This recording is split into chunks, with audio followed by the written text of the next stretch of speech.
Hey, welcome to JayTalk. I'm Jay Ramsey. Thanks for joining us. As usual, we'd like to welcome our wonderful co-host, Nick from the Nick Drop. Yo ho! What's going on, people? Hey, how are you today? Man, it was a good day. I did find out that I'm going to have shoulder surgery next week, but other than that, it's all good. Okay, good for you. Yeah, no, You know, get a week off of work, sit around in pain, try to find some pretty nurses to give me a sponge bath. I'm all good with it. okay, sound like a plan. Yes, it does. There goes the sponge bath ringing. So, I thought I turned that off. Sorry, my bad. My bad. no worries, man. Well, folks, we're gonna do something a little different. We got a guest in the show today. And we'll let Nick introduce him since it's one of Nick's friends. Yeah, man, we got to talking. I was telling everybody all about JTalk and all the good stuff that we're doing on the podcast. And a coworker of mine came up to me. He says, "Man, we could tell all about it." So I thought I'd get him in here and I talked to Jay, and we got this thing going on. And I'd like to introduce him to you. His name is Dave Patterson, and like I said, we're kind of coworkers. And he told me all about this really interesting stuff that Jay and I are really intrigued with, called block Chain blockchains and bitcoins. And industry. well, hey, That's gonna welcome to the change podcast, the world. David. Yes. Welcome to So, the dude, what's up? show. Oh, gentlemen, appreciate it. I appreciate actually everything that you guys have done with your platform. This is great. I love it. The content's amazing. You guys are doing wonderful work. I Thank actually you. appreciate it. Thank you. Thank you. That's good stuff. Hey, he's one of our hardcore followers. He'll Oh, come walking into the office and look at me and go, "Really? That woman really did that to you on that online dating business?" It's hilarious. It's pretty funny. there But you yeah, that go. did good. Yeah, man. Yeah. Yeah, Yeah, she did. They all break my heart. yeah. So, well, I mean, I'm glad to see we've got some loyal followers, and glad you're enjoying the content. So, and happy to have you on the show. You know, Glad to hear. if anything, we can bring this content to our whole fan base, and maybe somebody will learn something and benefit from it. And that's the goal, right? Yeah, definitely. That's kind of what I've morphed my spare time into, is education and um, kind of supporting those people that are wanting to know more about this industry. So now, this is about kind of like I absolutely know nothing about it. I've heard about bitcoins. I've never heard about blockchain. That's it, right? Yeah, you said it Okay. right. So I have an idea that bitcoins are basically that you're trading stocks with it. I don't know. No, no, yeah, that's a good perspective to have on it, but it's actually just it's more than that as well.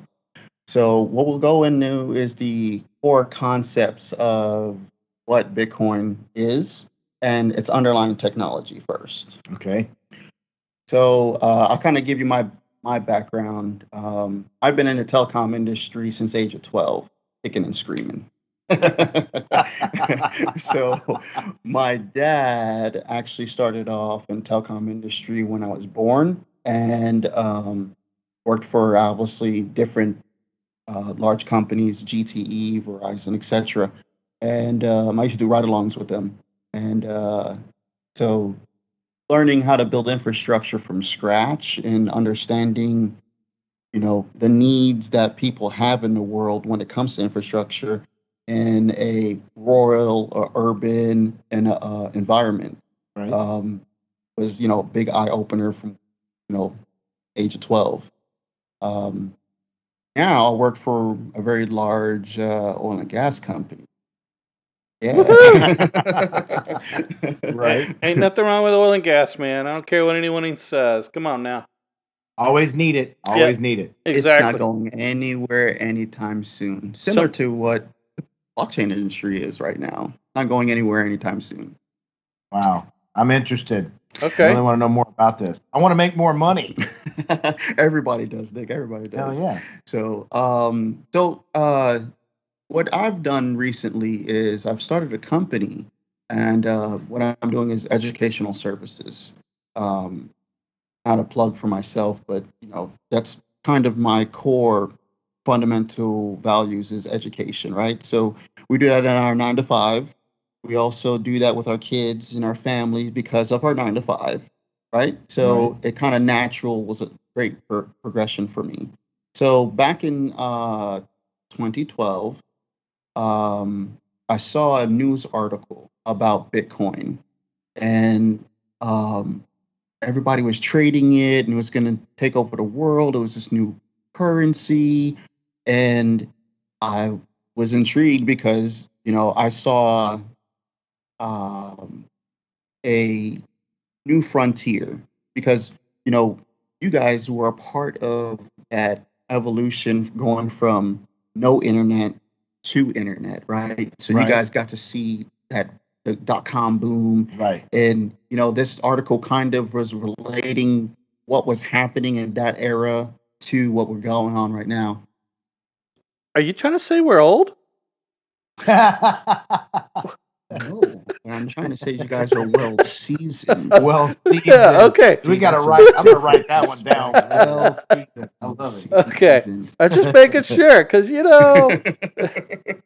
Because no, he was still alive when he didn't have a cell phone. So Oh come on. yeah. Yeah, I mean, I went through the beeper, two-way pager, flip phone, Nokia brick. Nokia brick. the BlackBerry That was days. indestructible. Yeah, and the BlackBerry days was also indestructible phone as well too. The Sprint walkie-talkies. Yes, That there was you go. Yeah, Sprint, Nextels. Nextel, Nextel, Nextel that Chirp, was. yeah. Oh man, dope era. I wish we still had that because solve a lot of problems. They sure would. No radios. No, exactly. I didn't mean to, but So, you're calling us old here. It's come on, man. So and age is nothing but a number. yeah, exactly. Okay, And I'm definitely sorry to young at interrupt. heart. I just No. that's good. This is what I love the banter. This is what we do with our friends and family. So yeah, exactly. why not do it here? Yeah, It makes us real, right? We're real exactly. people. Genuine. Exactly. Go ahead. So Finish what you're saying. yes. So 2012 was an eye opener for me, right? Yeah. So I started reading all of these articles, and it eventually made my way to Satoshi's white paper. Yeah, it's kind of a name drop, right? Yeah. So you're like, who in the hell is that? I've never heard of it before. Right? Satoshi? So Satoshi Nakamoto is a pseudonym. No one knows who he or she or it is. Wow. Was a white paper that came out of nowhere that was circling the internet, and it talked about a new wave of currency, something that's decentralized, not governed by a central authority or country or what's another technical term that they like to now? Kind of drawing a blank now, but nation state is also another one as well, right? Right. So no central authority. It resides on the internet, and everybody can have a copy of it, and it's open source.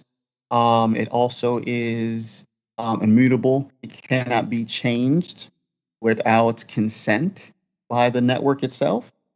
Just, But it's all electronic. oh yeah, Yeah. it's all electronic. Okay. So when I heard about this, I was very intrigued. I was like, oh well, I'm already building infrastructure. This is a new wave of infrastructure, and it solves some 4 fundamental problems in our world, right? Right. So I read Satoshi's white paper, and I started telling a whole bunch of friends about it, coworkers. I was like, dude, we need to jump on this now.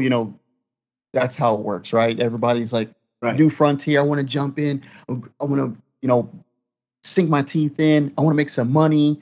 And I watched Bitcoin go from like $26 to $59 in a couple of days. Man. And I just got my company bonus, and I was like, I need to buy in, but I need to bring some people with me, right? Right. And that definitely did not happen. People thought I was crazy. Didn't know Well, what that's I was what it talking is. about. Like you're talking about some new wave of money that's not regulated by the government, no FDIC. It resides on the internet. and things get hacked all the time. So, and I guess a lot of people's, I guess, adverse condition is it seems more like a global money exchange instead of a, you know, each one. And a lot of people are afraid of the global, one world order situation. So, how would you answer to that?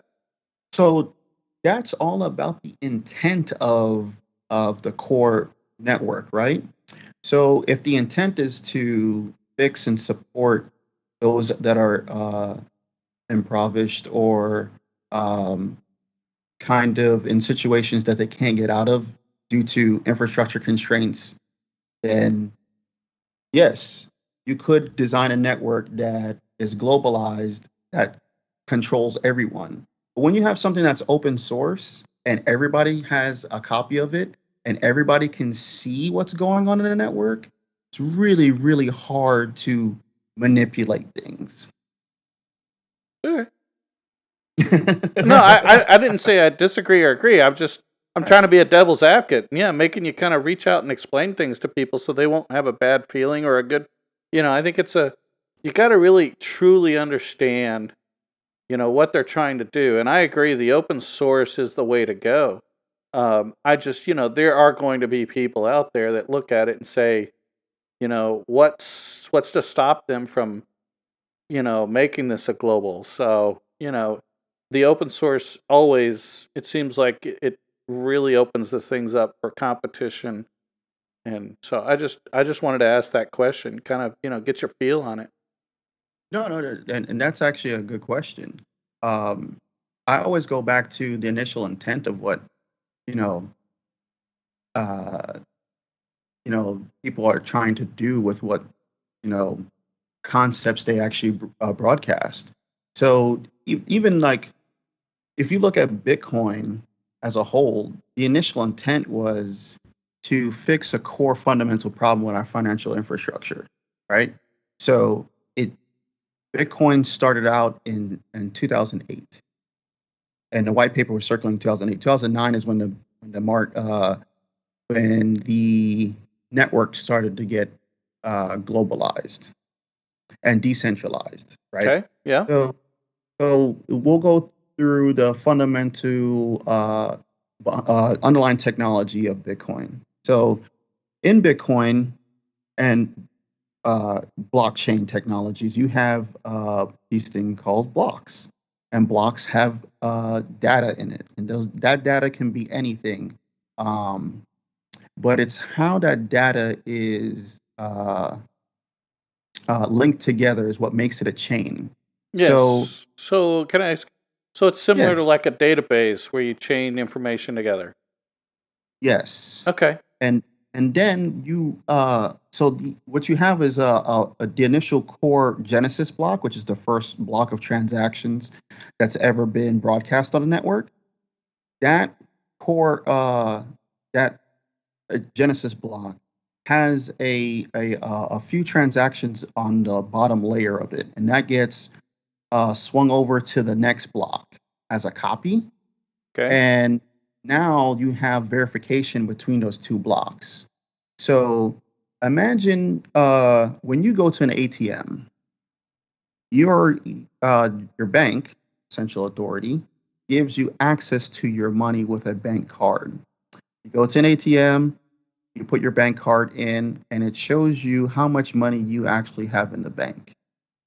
Now, that is basically a ledger, Yep. right? It's stored in database and it's querying a database.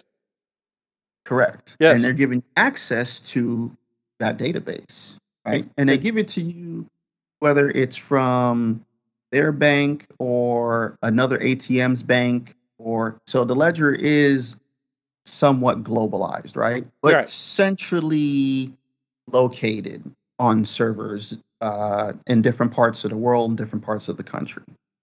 Correct. So what Bitcoin has done is taking the Bitcoin transactions and put them in blocks and then linking those blocks together, which is what they consider a blockchain. Okay.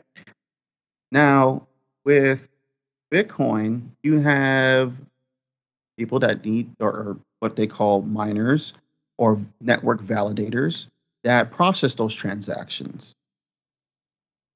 So those transactions, let's say, Jay, you send a transaction to Nick. That needs to be processed by a validator. They need to validate that transaction, one, has been sent, two, is a real transaction, and three, follows the network protocols that are designed by the creator. Right.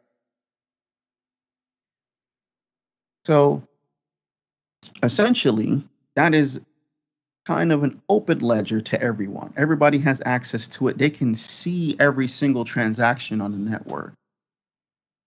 How you secure that, make sure it is not hackable from an outside source and changed, you do two things.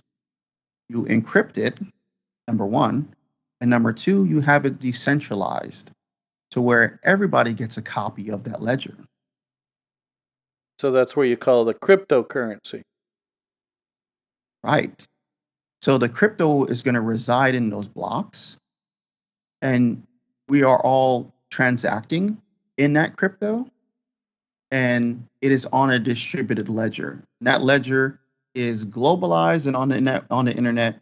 Anybody can download a copy of that ledger at any moment in time. And that ledger is kind of important in the long-term scheme of things, because what you tend to happen is things that we have seen in the past where ledgers have been changed, money has been moved or misplaced, or no one knows where it is. U.S. Treasury has gone through that a couple times, Yeah. unbeknownst, right? I mean, I've lost a $5 bill that I left in a pair of jeans or something like that. And that happens all the time. Or somebody took, $100 bill, swung it with a line of Coke, and then now the $100 bill's got Coke all over it. Right. So you would consider Bitcoin as a 1.0 blockchain technology, right?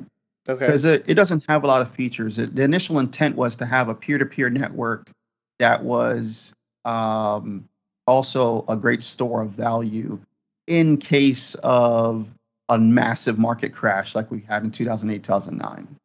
Okay. Makes sense. So, right.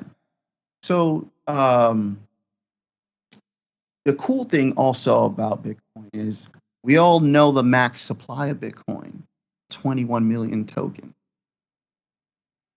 Okay. I did just read that, as a matter of fact. Nice. Yeah. So, unlike gold, we don't know what the max supply is. We don't know where all the gold is. We don't know who has the gold, and we don't know how much is going to be created or minted, right? So that's kind of creates market fluctuation. So you're not really sure what the price is going to be in the long run. You kind of just, people create markets by buying and selling, and then you don't really know how much other people are buying and selling for because it's not really tracked, Right. right? So, It's a fair point. yeah. So, and then it's kind of hard to hold gold, right? So, like, where do you store your gold if you wanted to keep it in your house? In the safe? Yeah, until somebody says it's still safe. Yeah. Oh, yeah. And then you're constantly paranoid about, like, is it still in the safe? Let me open the safe up. Okay, nobody's looking. All right, I got the combo. I open the safe. The gold is there. I'm gonna close the door back. That's cool. Or you're buried in the backyard and your lawn guy finds it. Yeah. Or your dog Your digs dog it up. digs it up. And your Takes wife it to finds the neighbor. it. You sell the house and forget to unbury it. No, I'm just kidding. Yeah, oh yeah. And it's funny too because it was illegal at one point in time to own gold in the United States. Right. I So remember that. yeah, so if that can happen, if the a central small group of people can say, hey, we need to change the market by saying this is illegal. Like, okay, well, I'm a taxpayer. I live in this country. Who decided that this was a good idea? Right. I know people, family and friends and coworkers and business owners, and the list goes on. that did not say that they were consenting to this. How did this happen? Well, you know, there's a reason why we were taken off the gold standard. And it once the gold standard was removed, it was easier to create more money, and it was easier to move money throughout the whole world, and it was easier and faster to trade. But that means that the supply of the money is diminished because you're printing more of it. Oh, of course, 100%. And then it's hard to track too Yep. when it comes to taxes. So we get off the gold standard, Federal Reserve, created, they're doing their thing. They have this wonderful, great contract for the history of the United States, and they get to set interest rates however they want with a small group of people. Right. And eventually we have to deal with that. Okay, so let's get back to the Bitcoin thing. So I'm sitting here looking at a website, and I don't even know what these numbers are telling me. It's Gemini. cool. It's called cryptocurrency. Then it has Bitcoin. It has Ether. It's got a whole bunch of other ones. It's got doggy coins, polka dots, Bitcoin Cash, and all that stuff. But it's saying that this particular Bitcoin, it says 39,220, blah blah blah, and then it has in red $1,700, and it's got 4.7. What does that mean? All right, so that is the current It's market just- price for one Bitcoin. and it just changed. Right, and it's going to change. And You got to pay $40,000 for one Bitcoin. yes, but here's the cool thing. It's divisible to 8 millibits. So you can have a tenth of a cent or an eighth of a cent. So if I wanted to buy a Bitcoin right now, buy Bitcoin, what do I do? How much is it going to cost me? Well, It depends depends on how much buy. you want to buy. Yeah, if I want to buy one Bitcoin. Why do you think you need one Bitcoin? Not my point. I think my point is I don't understand.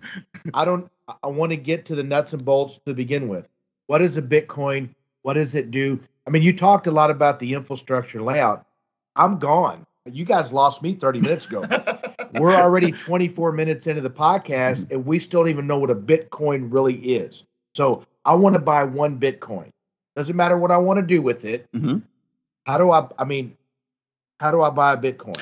Oh, it's a great question. What you do is you sign up on an exchange. With Gemini is actually an exchange owned by the Winklevoss twins, right? Right. So you sign up, you go through what they call KYC, know your customer. Yeah.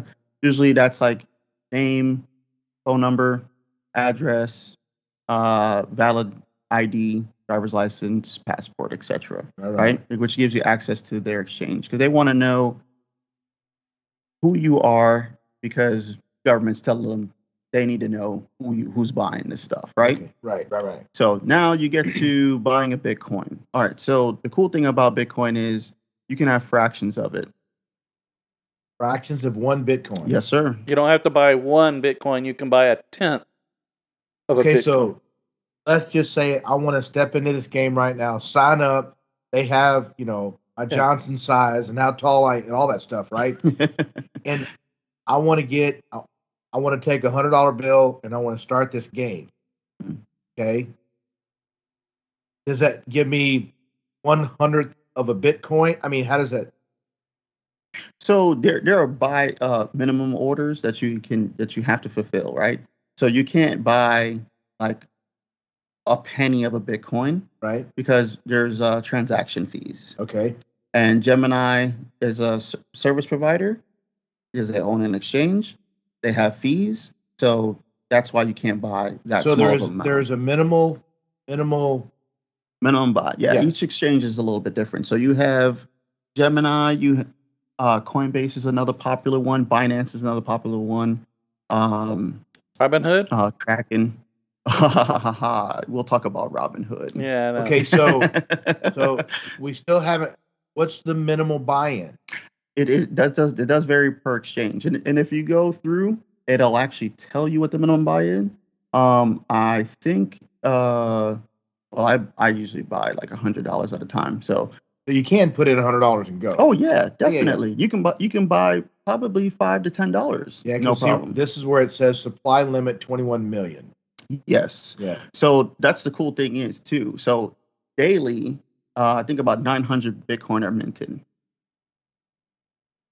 Okay. All right. Now, what ends up happening is the way how that process works is you have miners that are minting these tokens. So a miner's job is to do two things: validate transactions and try to solve a uh, algorithmic math problem. So that math problem's pretty cool, right? Right. So as they're trying to solve the math problem, gosh, you trying to sign up right now? No. I'm trying to find what the actual Bitcoin. They actually had one on here. So go ahead.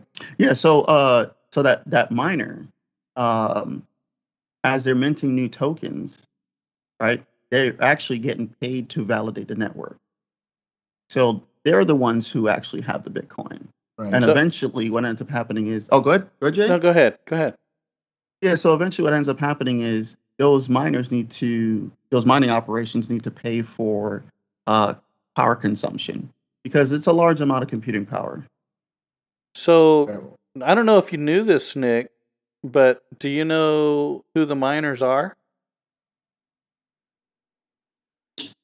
That would be a no. Okay, so I still don't actually, even know what a Bitcoin is. okay, so the I mean, mine, we barely scratched the surface on how all this thing got started, I know. and so Well, I just wanted to share with you because this affects people like me. okay. So the miners are guys who sit in a room with one computer and 50 video cards. Okay. Yeah, because the NVIDIA video cards allow them to mine Bitcoin. Yeah, you can mine a Bitcoin with graphics cards, yes. So we were doing just like we used to do mining in our game, Yes, Star Wars. yes. So I would vamp up my character by going into the bar and dancing because Yeah. that's what she was. A, Yeah. yeah. Yeah, so that's all they're Okay. doing is they're doing the same thing, but they're doing it for real life Bitcoin.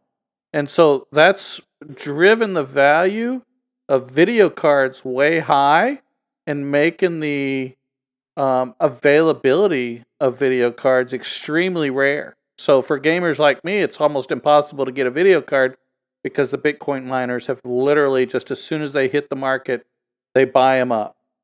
Right. So the industry's kind of changed too. So you had companies that step in and make these things called ASIC miners. So ASIC miners are dedicated mining machines that are designed by a particular company called Bitmain. And there are smaller companies as well. And I think even Samsung's getting into playing that game as well. So they got one PC with 50 monitors. No, Just 50 50 video video cards. They don't even need cards, monitors right. hooked up to them. Really? Yeah. See, and then a lot of people have migrated from using graphics cards and they're using these ASIC miners. They're pretty expensive, but they're power heavy consumption. Yeah, man. So that's why a lot of those miners reside in China because power is super cheap in China. Power is super cheap in UK.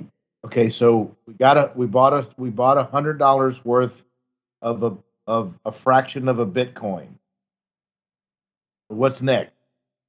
Well, there's a lot of things you can do with Bitcoin. You can buy computer equipment. You can travel with it. You can pay for a plane ticket.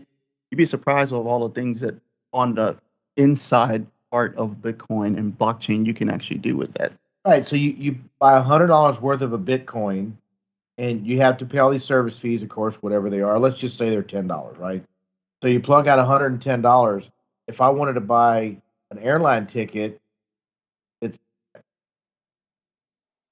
Okay, so here's the whole thing, Nick, is Bitcoin fluctuates in value like a stock does. Now we're starting to get where I understand that it's like trading stock. Yes, because like for instance, 2 months ago, one Bitcoin was equal to, I think, $58,000. Yeah, that was earlier in the year. Yes. And Yeah, now it's 39. yeah. So Yes. it's lost value for so, and that's U.S. dollar to Bitcoin value. But it's no different than thinking about what your transfer rate is. Yeah, I know.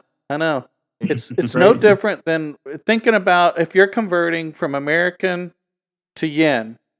That is what this is you're converting a United States dollar to a Bitcoin. If you Correct. convert it when it's at 25,000 and then you convert it back at 50,000, well, there you go.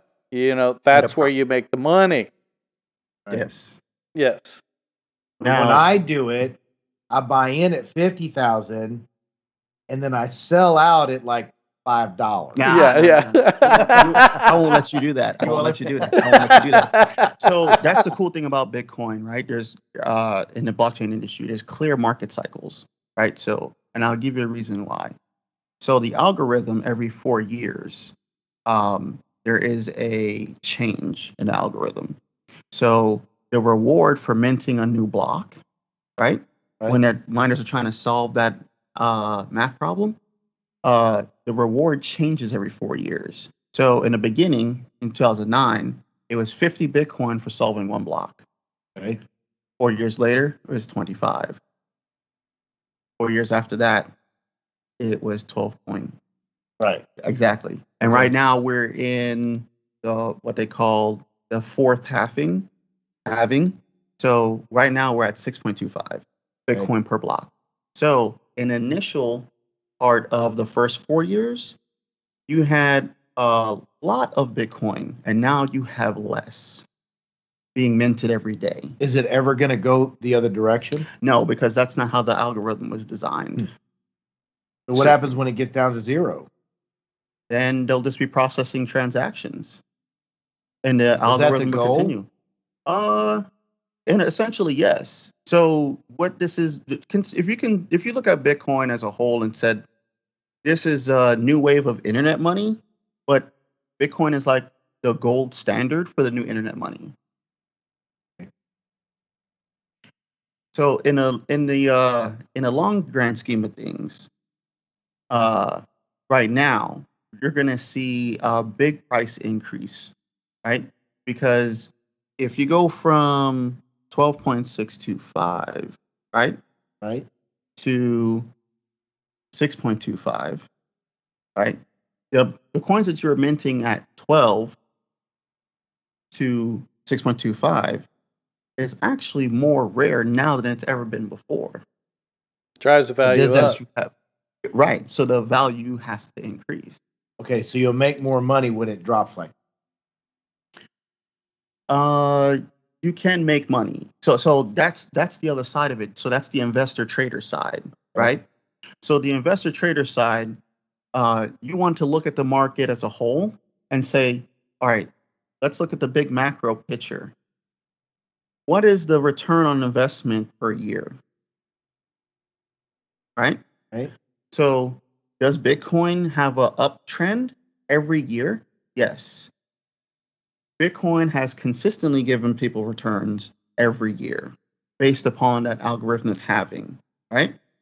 Because the miners mint new tokens, the miners sell tokens to be able to pay for power consumption, which then also moves the price of the market. Now, if those miners are not making enough money, then they'll just turn their machines off and it slows down the network, Right. which is what you don't want as a provider to the network, right? Because Right. you want people to be able to interact with the network, and that's not what the long-term vision of Bitcoin was.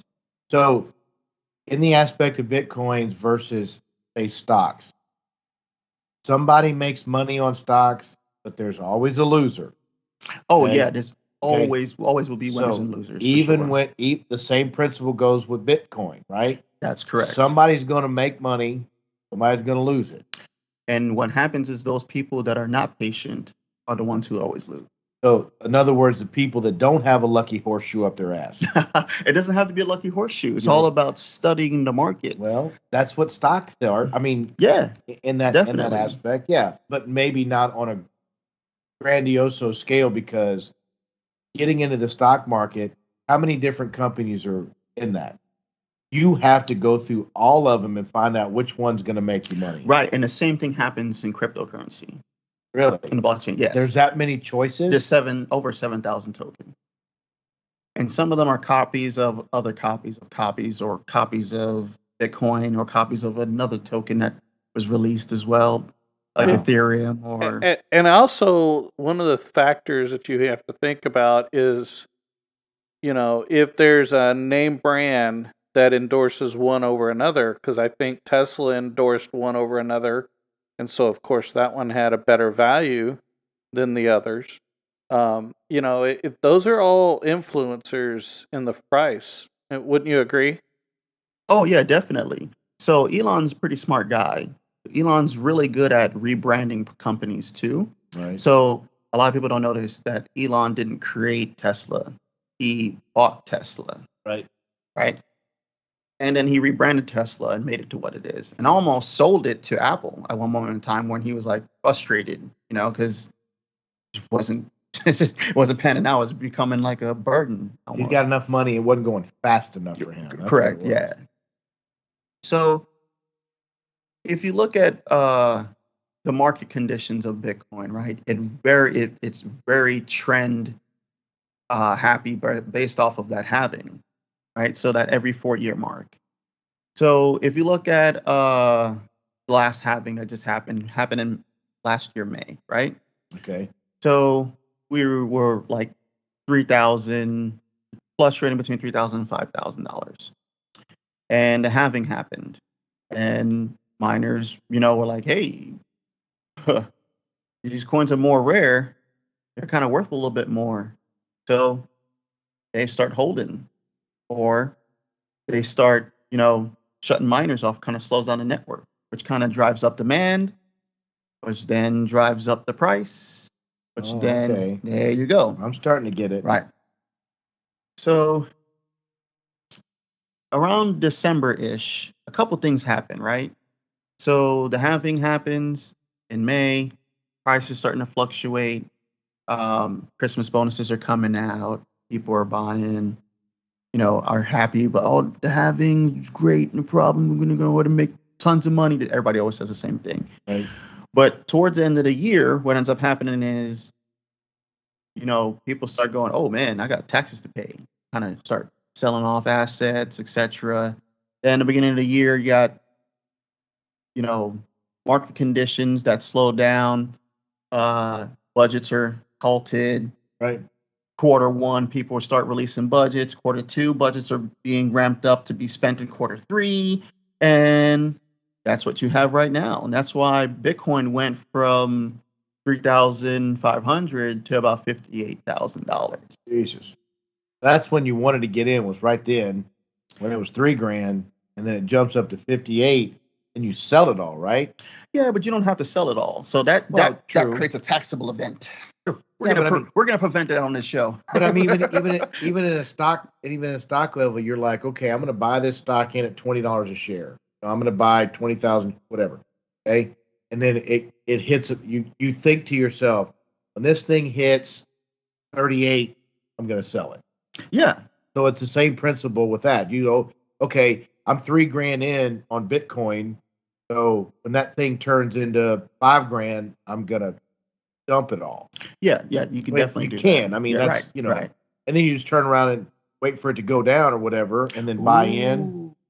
Learning. See? I like this. See, I like this. He's learning market conditions over here, man. This guy is a thinker, and I see Jay's got gears turning too. But see, here's a difference. If you want to talk about me and Jay, here's the difference between me and Jay. He has all the patience. I do not. We're gonna teach you patience. Yeah, see, he's got all the money. I do not. Oh, I see. Wait a minute, doesn't Dave have all the money? Because he's the one that's making all. He's probably a millionaire and he's just working for fun. I'll tell you, I missed out twice. I'm not doing it a third time. Okay. So I'm a very, very, very patient man. I'll tell you this: if you don't lose money in crypto, you're not doing it right. Oh, well. Okay. Here you Guess go. what? I got to share this with you, Dave. And Nick. You talked about, are there any losers? I just read an article. Tesla, $23 million Bitcoin loss last quarter. This story was posted 2 hours ago. Brand new story. Yep. And you know what they're gonna do? Double down and buy more. Yep. That's exactly what they're gonna do. Well, it's because of there's so many things. It's a loaded topic. This whole industry is such a loaded topic, right? So you have a very intelligent guy who has come from nothing and built us all the way up to being the richest man in the world. Are we talking about Bezu or Bezo, or are we talking about Elon? Oh, we're talking about Elon. Okay. Mr. Tesla. I didn't think he was the richest man in the world, is he? Oh, Bezos. Well, Amazon dude's the richest guy in the world. Sometimes that can be debatable. Well, we're fixing to debate it while we're sitting here talking, but yeah. No. Let's get back on the Bitcoin though. Yeah. So actually, I think it's another guy. Bezos is number 2. He's number 2? Yeah, I think so. Bezos is number 1. Number 1. Okay. Sorry. And $177 billion. There you go. That's the Forbes. Who is the number 1 richest person in the world? When was that article posted? Jeff Bezos. 201.8 billion. How far back is that, Elon? I don't know, but are they considering the Bitcoin holdings too? I don't know. Right? Oh, what happened? I lost it. Richest person in 2020. There's Elon. Mm-hmm. He's number 2. Is that 2012? You said? Oh, this is 2021. This is it. Oh, okay. Elon's number 2. Yes. All right. Cool. I would look like. I'm trying to get to the actual number. I wonder if they're considering his Bitcoin holdings. Could be. Elon yeah, right. So that's the thing we don't know, right? So but $23 million is actually, compared to what he has, is a minor loss in his book. Oh yeah, it's like us losing $1. Yeah. Right. I mean, that's why he'll double down and buy more. Yeah, exactly.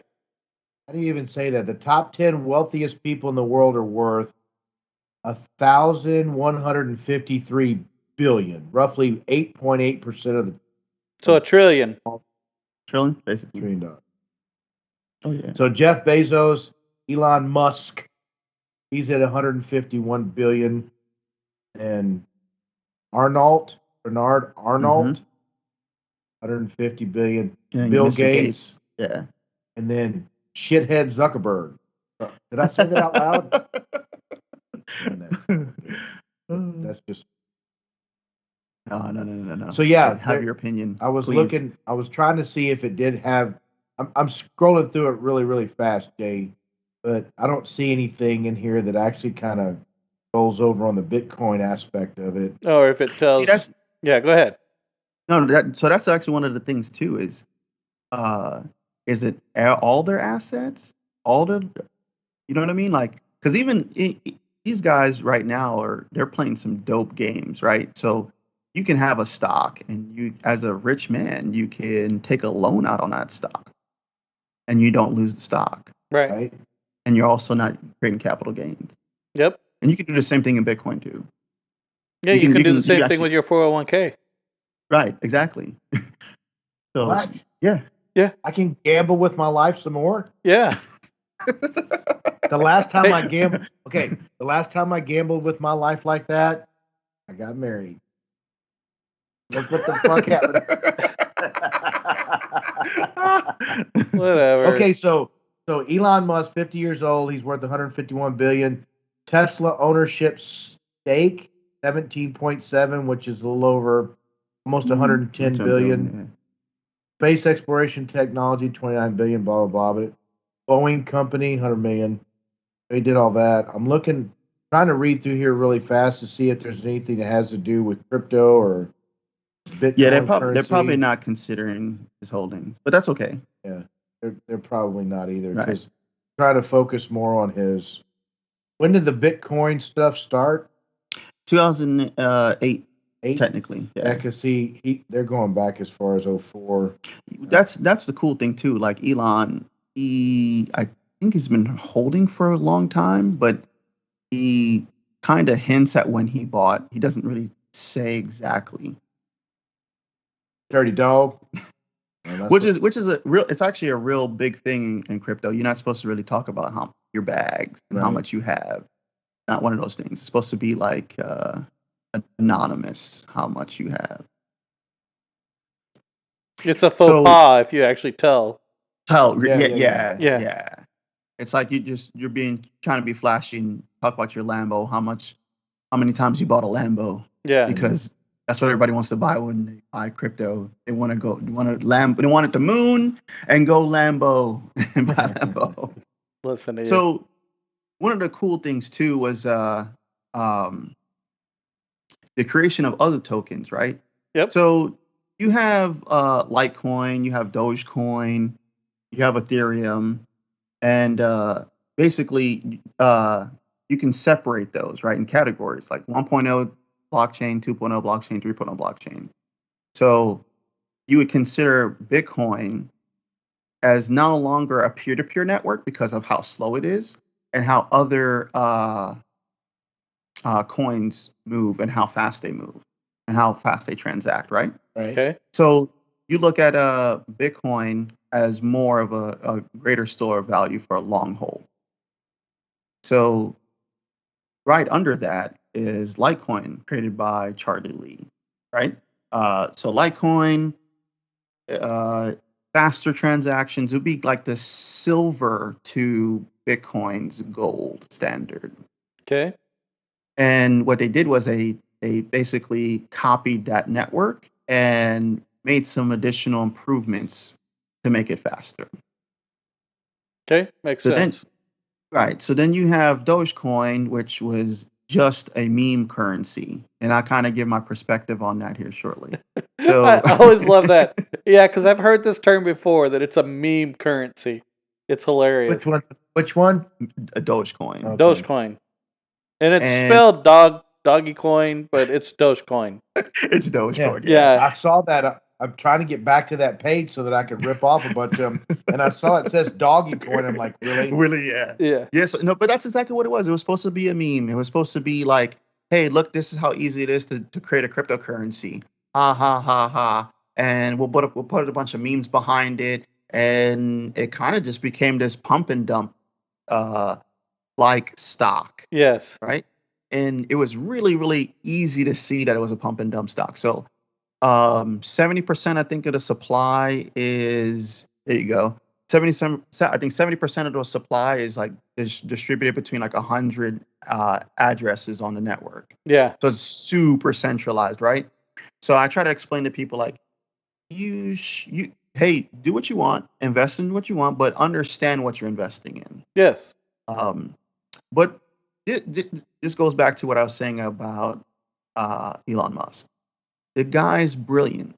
The guy understands branding. The guy is great at rebranding things. So him going on Twitter, and he knows he's got a large following. He understands what the market is seeing. He understands people's psychology. He just kind of just starts tweeting about it. Right. The minute he does, everything goes up. Oh yeah. If you're paying attention to him, he can make or break stocks. He can make or break Bitcoin. Yeah. Yes. And he's done it before, right? Accidentally. What he says, right? Yeah, right. Come on. Insider Bitcoin trading. Yes, exactly. So the doggy coin is 20 cents. Yeah. The Dogecoin. It's Dogecoin. Yeah. I'm gonna call it a doggy coin. Okay. A lot of people do. My son's now, he doesn't even call it dogs. He calls them Doge. Doge. Yeah. Every dog's Come here, a Doge. Come here, Doge. That's Doge. funny. That's good stuff. So what you essentially have is Elon's gonna probably take over Dogecoin. They're already talking about doing network upgrades to make it a less decentralized. That's gonna take some time, right? And so if he's really gonna do that, I should just go out and buy $100 worth of Dogecoins and just sit on it for 10 years. I think you should wait till, if you're going to do that, this is no financial advice, right? So I'm not a financial advisor. I can't tell you what to do. And I don't want you to also sell your house to buy Dogecoin either. Yeah. But Jay is my financial advisor. Oh, cool. Well, So whatever. When Nick calls you and he's drunk and he's playing with his Gemini account or Coinbase account, and he's like, I'm buying $5,000. Please talk him off the bridge. Yeah, no. Yeah. We really don't want Nick doing that. Yeah, no. So Elon's probably going to take Doge, rebrand it, and call it something different, and work with the very, very small development team that they have and do something with it. We're not sure yet. And it's kind of like watch and see. Yeah, but don't you want to get into it before he jumps on it? Is that whenever? Because everybody's going to want to do the same thing, right? And that's kind of what's driving the market condition right now, right? Because it's that, ooh, he might do something. Let's get on it. He keeps talking about it. Let's get on it, right? But what if he doesn't? Exactly. What if this is a whole big ploy? We don't know. Why would he do that? I wouldn't. What is it? How does it? That's where it's I would a meme. go. Think about it. You know? It's to be the ultimate meme. Yep. Yeah. What is that? That's what I was looking for. Give me a reason that benefits him, other than being a dick. I mean, it would be like the greatest internet joke of all time. And you know what? Here's the whole thing. You say there's no reason for him to do that, but if everybody buys into it and the value goes down because he decides not to do anything with it, he loses nothing. And but there's a lot of people who do. And and so, by the same token, some people look at it as any money you lose, I gain. See, that's that sociopathic, narcissistic thing that we always have in every one of our podcasts. The word narcissist comes out. Well, how do you know that Elon Musk isn't a narcissist? Because sometimes you have to be successful. I'm telling you, they have proven it. The top 1% of the richest people in the world, all of them, are either sociopaths, borderline sociopaths, or bipolar narcissists. Yep. All of them. And a lot of them read the book 48 Laws of Power. Yep. And I actually stopped reading the book. Stop reading what book again? 48 Laws of Power. Oh, okay. Yeah. See, I'm the kind of guy that reads 5 Love Languages book, and Women Are from Mars and Women Are from Venus. That's what I read. And I accidentally read financial books. Well, see, that's what's going to make you financial genius.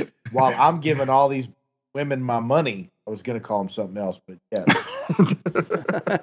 And soon you won't have to give them any money. You'll be giving them something else, like Bitcoin or Ethereum or my favorite. I'm going to end up giving them something. Yeah. Just pray that they don't give you something back. Yeah, exactly. Let's pray. Lord Jesus, help me with the pygmies in New Guinea. Oh, good Lord. Leave it up to me. No, we love you, Nick. That's what makes you you. It's important. So, definitely. Maybe I will do some good if I start getting into this Bitcoin. I have heard a lot about it, but I haven't actually taken the time to do any research or anything like that. So it's a lot of knowledge. It can be intimidating. And it's very rabbit hole-ish because we still have not talked about NFTs, DeFi, other cryptocurrencies. We barely even touched the surface. Oh, well, that's what I'm saying. Yeah, we need to get started off with the basics to let people like me who have absolutely no idea about it understand it enough to go, wait a minute, this is kind of interesting. Like when we got into the beginning, there's so much information about this. Right. With my small little thought process brain, I'm going, okay, this doesn't sound any fun to me. Why do I need to know all of this information? Well, that's the trick. If you don't know all this information, you get wrecked. You get right. You hand somebody $100 bill and just walk away. Right. Yeah. Yeah, definitely. So And that- and I've been there. Actually, at one point in time, I had 27,000. I can talk about it now because I lost it. Right. Right. I had 27,000 Ethereum tokens, and Right. Ethereum was at $9. Ethereum, I think, is just about to crack 2,500 again. Starts with Go all the way back to the top. Ethereum. Yep. Ether. Yep. Okay. It's 22,881. Yeah. So yeah, probably. I don't like doing this, but I'm gonna do it anyway. We're probably gonna see 2,500 before. Let's see when's their upgrade. So how did you lose if you bought it at 90 and it's 2,500? Oh, so I'll explain. So I minted those tokens. So I was actually a miner validator for about a year and a half, and I minted those tokens, and I had a business partner, and he was impatient. Oh wow! So we sold. Okay. At $9. Oh, ouch! Yes, all 27,000 gone. Oh, And we had one Bitcoin also. okay. Because also I was trading. Right. And then the following year, I got hit with a nice tax bill of $20,000. Oh. So are you still in business with this guy? No. I can understand. No, we still talk, but he still actually has a pretty decent mining operation that he wanted me to come help him with, and I was like, I've moved on. See, maybe God's putting you guys back in the path for you to go back in there and get your money back.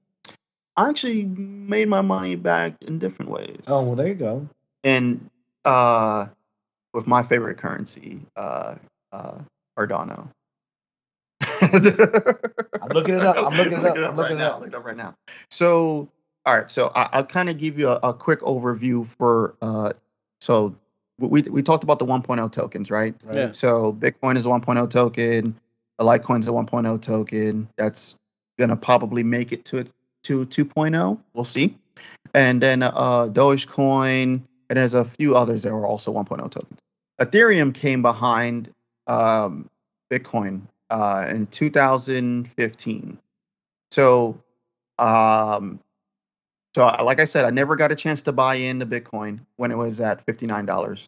I couldn't get my parents, my coworkers, friends that I knew to buy in with me, so I never bought. I was scared. Right. Then one of the largest exchanges at the time got hacked, and they were insolvent. Right, so they didn't have as much money and as much Bitcoin as they said it did because they got hacked. Yep. And that's Mt. Gox, and a lot of people lost a lot of money. Wow, man, it was dude. terrible. But a lot of those people got their money back or got their Bitcoin back. Right. So fast forward 2015, my coworker Ronnie Charles comes up to me. He's like, Dave, big black dude from Louisiana, right? 20 years in the military. Dave, about crypto. Thing called Ethereum. Like, what? What are you talking about? I'm gonna send you this article. Read it. And he leaves, right? Goes back to his desk, sends me the article. In 2 days, I was preparing to start mining Ethereum. Because that's what I was like, oh, this is a 2.0 token. At the time, that wasn't really a technical term, right, in industry. Right. But it brought this thing called smart contract, an additional feature to blockchain. And I'll explain what smart contracts are. So Nick, I'm a manufacturer, right? I make a widget. All right. I need you to deliver the widget. Okay. Normally, we need to sign a contract, right? With Okay. lawyers involved. Right. Now we don't need that. We'll just use this network called Ethereum. I'll create a smart contract, right? Right. Lines of code that are kind of contracts that we normally would sign in the real world. Right. Jay's going to come in and he's going to do an audit for me because we need somebody to intermediate between our negotiations. So I'm going to create the smart contract. Jay's going to review it. You're going to have your Ethereum wallet. I'm going to have mine.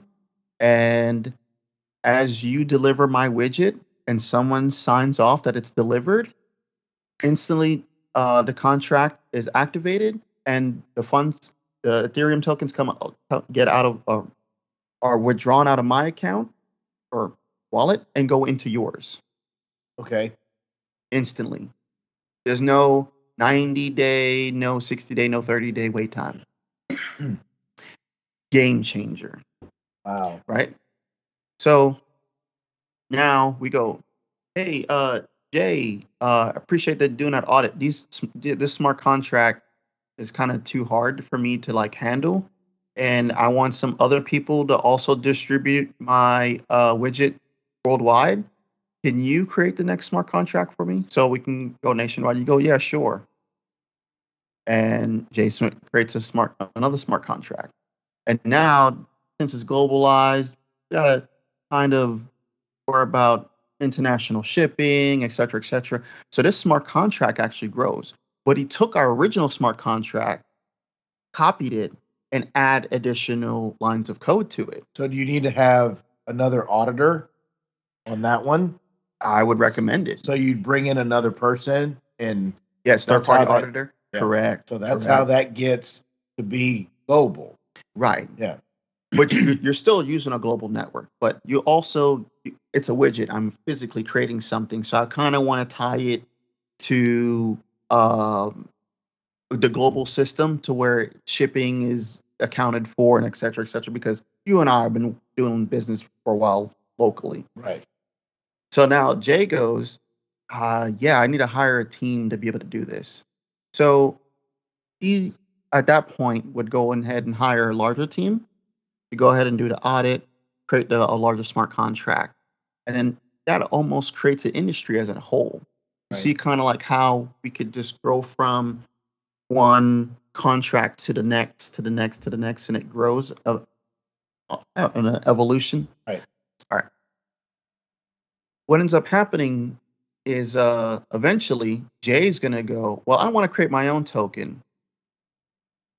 Okay, cool. He can use it on the Ethereum network, right? Right. So Jay goes, oh man, how am I going to fund this project, right? Oh, I just do what they call an initial coin offering. So what I do is I say, hey, I'm going to create a supply of tokens, right? I have a white paper detailing what my platform is going to do and how the smart contract is going to work. And as an investor, you can take your Ethereum tokens and or Bitcoins and you give them to me and I give you on a portion of the supply based on a ratio, right? Okay. 5-to-1, 10-to-1, etc. Jay turns around. Now he's got funding because Bitcoin's already existed for X amount of years. Already has a market, right? Ethereum now has a market, and Jay is adding to that market. Yep. So I see how that kind of goes. Hey, I have to study it. Oh yeah, that's why it's going to take multiple steps. Yeah, that's right. That's right. So essentially, smart contracts are like 2.0 versions of blockchain. So, but all this is virtual. You don't really make a widget to sell, or do you? You can do it that way. I mean, it's like a real thing. I made a special kind of phone. Yeah, you can definitely do it that way. You can. But you can also do it virtually, or can you? Well, you would make the widget, right? And then you would go ahead and say, hey, this widget is worth X amount of Ethereum tokens. Right. And then as people pay you for the widget, you go ahead and just ship the widget out to them. You can definitely do that. But then, how's the virtual part of that? I put in $100 on something. How do I get that in an aspect to grow? Am I buying Ethereum, or am I buying Doji coins, or am I buying Bit? I mean, you know, As the person who wants to buy the widget. If you, so let's say if I'm selling you the widget, I have the widget, and you go, hey Dave, how much is your widget? And I say it's 2 Ethereum tokens. So now you're going to have to go buy Ethereum tokens, right? so that I can get okay. Right. That's And then you're going to have to take that widget and sell it or use it. But if you sell it, you've got to sell it for essentially, so if it costs you $10 for one Ethereum token, and it costs 2, that's a $20 piece. You want to mark it up for profit, so you're going to either convert that into a US dollar, which is you're going to sell it for $30, or 3 Ethereum tokens, essentially, is kind of how you're looking at it. You've got to be able to make profit on that widget that you just bought from him for making it. Right. But the cool thing is the market is 24/7 because the network is 24/7. right. So people are trading this all the time. So All times of the day. Yeah, so when somebody can't sleep in the middle of the night, they're on their computer. Yep. Making widgets. They're trading a They Bitcoin. sell on the network, right? Yeah. Or traded on the Bitcoin network. Yeah, exactly, man. And then there's some dope stuff called NFTs, which we'll talk about Another session. next time. Yeah, next Yes, time. sir. And DeFi. DeFi is Holy shit balls. yield farming and it's a lot, man. I think I'm just going to go back to being this little old bald redneck No, who drives my motorcycle. No. We're gonna pull you into the 21st century. Hey, he's emotionally secure. Everybody says he's really good and he's in touch. So you know what? Why don't you touch some of that Bitcoin and make yourself some money? Yeah, man. Okay, we're going to see how this works. Okay. I'm going to get involved in this. I'm going to start studying, and I'm going to start getting involved with this, and I'm going to start putting some money in there. Okay. And when I come back and I'm bitching and crying 6 months from now going, you bitches owe me money. I'm going to, you know what I'm going to tell you? What? You weren't patient enough. You should have let it stay in there 3 hours, 3 years. Oh, definitely. Sweet. Hey, man, we really appreciate you having you on, and interesting. A lot of stuff to learn, but it's interesting. Yeah, Dave, we really appreciate it. I had a baseline, a little bit of knowledge. Like I said, my son's talked about it a little bit, but definitely understand it more now. Really appreciate you coming on the show. And this is kind of what our show is about: is real people talk about what's going on. Not necessarily from Elon Musk, not from some hero, but real people and their understanding of what's going on in the world. And I really appreciate your perspective on the Bitcoin situation. Yeah, and I appreciate you guys having me on. I can't wait for the next one. I know it'll be fun. It will be fun. I'll be smarter next time. Yeah, come on, man. We know what you do for a living. You're a smart guy. Yeah, come on now. Yeah, exactly. And everybody that starts off always has an aha moment with cryptocurrency, and then it's a light switch, and then you get addicted. You start trading too much, and then you want to look at your phone every 10 seconds. And I'm the one who says, breathe. He's exactly right. He's exactly right. You have to kind of just walk away and just let it. It's almost like your 401k. It's nice to check it to see if it's, doing anything for you, but it's not something that you want to do every day. Just go switch it to a different stock. No, you're in it for the long haul. You need to sit there and get the returns and see what it's going to do every year. Twice a year, you might want to check it, maybe move it a little bit, but you don't want to do it a lot. You're really kind of, and at least that's my opinion, but, coming from the guy that doesn't have 401k anymore, hey, what can I say? So I cashed mine in to buy a house. Yes, I'm a horrible person. I know. But hey, you know what? That's just the way it goes. Just the way it goes. I wouldn't say anything that. For the situation, it was the right choice. You got kicked in the teeth. You had to step back a few steps. That's a bit of chicken wing. That's not the way everything's going to come out. Everything's going to work. But sometimes we just get kicked in the teeth. Yeah, you invested in something. That's property. Yep. Yes. I invested in my family, having a home for them. I think that was more important. Exactly. And by the way, Jay, that 401k money that you're missing, we'll get it back. I know. There you go. I will. He's confident in me.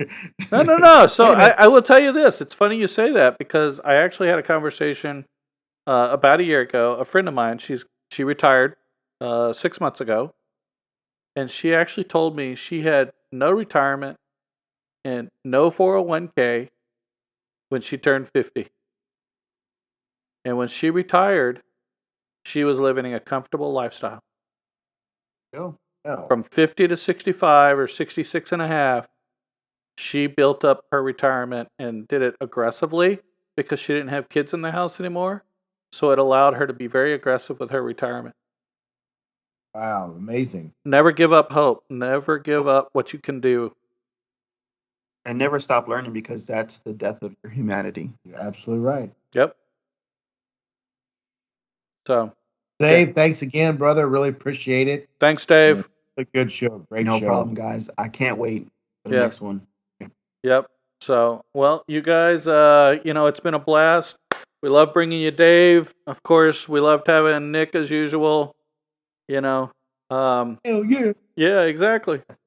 So, Hell yeah. yeah, can't looking forward to our next episode too. Not just about the Bitcoin, but we're going to be recording a nice episode for you guys, talking about real feelings, real stuff. So we hope you've enjoyed our past episodes, and we hope you keep listening. Thanks and follow. And yes, thanks and follow.